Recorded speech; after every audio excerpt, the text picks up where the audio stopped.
আরে হাল্ক ভাই, তুমি ভাত খাইতেছো, ওইদিকে তোমার বাবাকে কে যেন তুলে নিয়ে গেছে। আমার সাথে তাড়াতাড়ি চলো।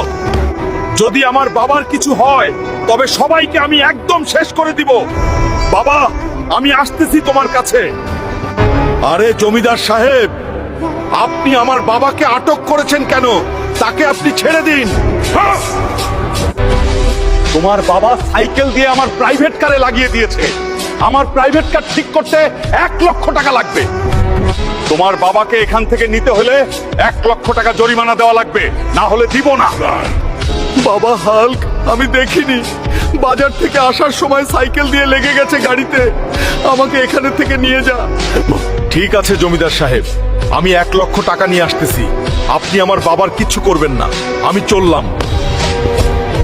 এখন আমি এত টাকা কোথায় পাবো? কোনো কাজ করলেও তো কেউ দিবে না। চাচার কাছে গিয়ে দেখি। চাচা, আমার বাবা অনেক বিপদে আছে।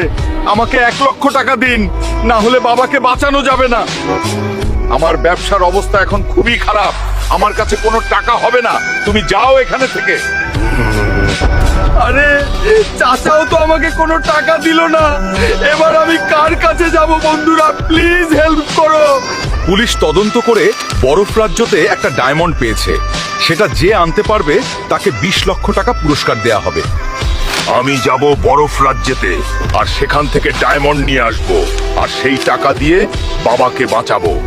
কি মনে হয় বন্ধুরা, আমি কি পারবো সবাই হারিয়ে ডায়মন্ডটা আনতে আর বাবাকে বাঁচাতে?